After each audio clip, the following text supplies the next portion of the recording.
right now from KTAB News, your local election headquarters. This is Big Country Politics.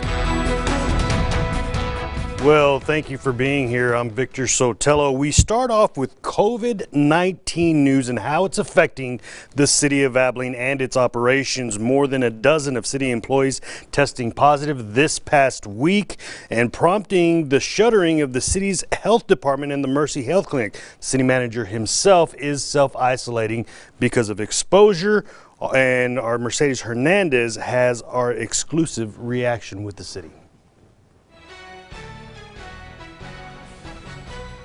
We've had some tough days since we began, and certainly this day was very, very tough. A tough day, says Abilene Mayor Anthony Williams, after a spike in key city COVID-19 numbers on Wednesday, with 9 Abilene Taylor County Public Health District and Mercy Clinic employees joining that growing number. I mean, you think about these men, these women who are protecting, serving us, and putting themselves at risk. There are 5 additional city employees that have tested positive for COVID-19. 2 are emergency management workers, and 3 are Abilene Fire Department members, making for 14 total employees that are now self-isolating at home. Recorded my temperatures as I should. They've only asked for 2 readings, one in the morning, one in the evening. I'm pretty much doing it every hour. Also staying home is City Manager Robert Hanna after possible exposure to the virus from one of the positive cases. He says the condition of those infected is overall well and that most will continue working from home. All of the symptoms are mild. I think that's good to know. You know, I think there's a lot of fear that if you get this, it's a death sentence. That's not the case at all. But some have died in our area from the virus, this spike coming the same day as the 3rd coronavirus-related death in Abilene. A tragic event that reminds us that this pandemic could get worse if safety measures are neglected.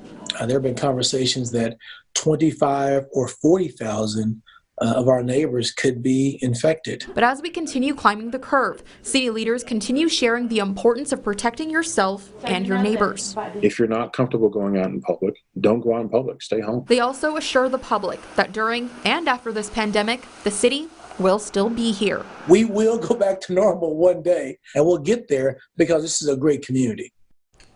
And it's important to know that you can still contact the Mercy Clinic and the Public Health District via phone should you require their services. Next, oil prices have plummeted to below zero this past week for the first time in history. This will undoubtedly have an effect on the thousands of oil producers and industry workers around the state. And here in the KTAB viewing area, here's KTAB's Wes Rappaport.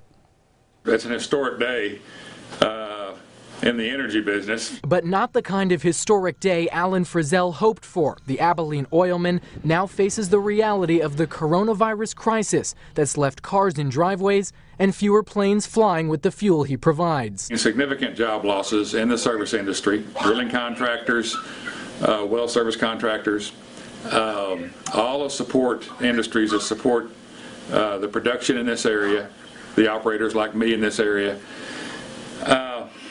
We really had a lot of job losses. Oil producers around the state coming to terms with what happened. They were willing to take a substantial loss just to get out of that one contract. Kel Seliger represents the oil-rich Permian Basin in the Texas Senate. He says it may be time for communities to look for alternate streams of funding. Even when oil prices are great or cattle prices are great, it's always a good idea to diversify your economy. Meantime, operators are running through the possible scenarios to break even. But I can see a time in the not too distant future where energy demand starts to come back more strongly.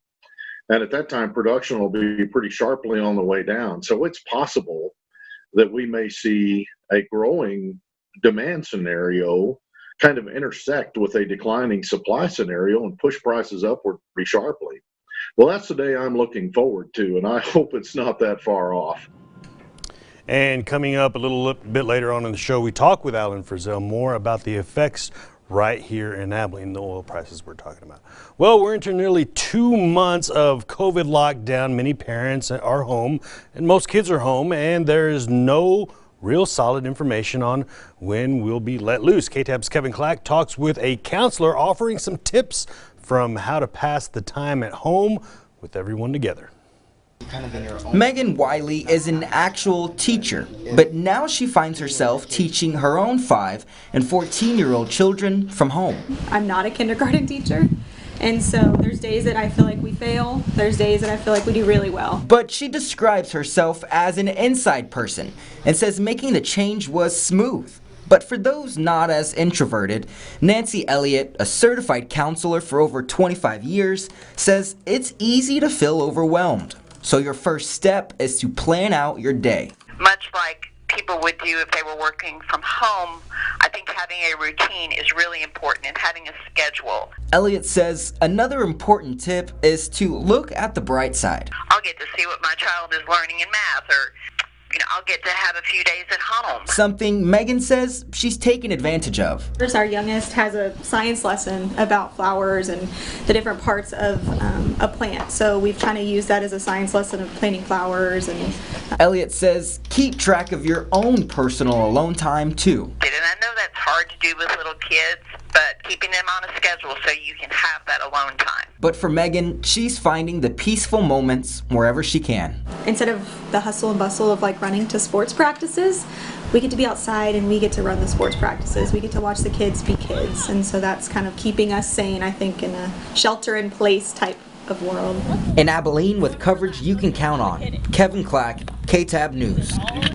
And we have more tips on our website at bigcountryhomepage.com. All right, well, we've told you about restaurants and other businesses struggling to stay afloat, and nonprofits too, like the Abilene Zoo, which has been closed for a month now. KTAB Jessica Ranks has more on the impact and how you can help keep the Abilene Zoo open. The sounds of visitors riding along the sidewalk or strolling the park have come and gone as the silence sets in. The gates closed since March 17th, and now all that remains are a few groundskeepers and, of course, the animals. It's a little bit cumbersome to walk through the park and be very quiet and not seeing, children and grandparents and parents walking through and enjoying the scenery. A very different look from what we're used to seeing this time of year. The zoo saying they're losing about 88,000 footsteps in the time from March 17th to May 1st. We see about 250,000 people a year, and so 88,000 people is a big number. And without people shuffling through the gates, that also means there's a lack of money shuffling in as well. That's a huge revenue generator for the zoo, and it goes into habitat renovations, it goes into the animal feed, healthcare, everything. That's all for the zoo. And while they're able to keep their animals on a routine for now, they enjoy consistency. They know that can't last forever. The zoo really needs the community's support right now more than ever before. Also, they can be ready for when these gates open again and the sound of footsteps return. In Abilene, with coverage you can count on, Jessica Rank, KTAB News. And Abilene gives a schedule for May 5th, and in the next 2 weeks we'll be featuring several nonprofits who need your support this time. All right, still to come on Big Country Politics, more on the effects of oil price plunge here in the Big Country. We're back in 2 minutes.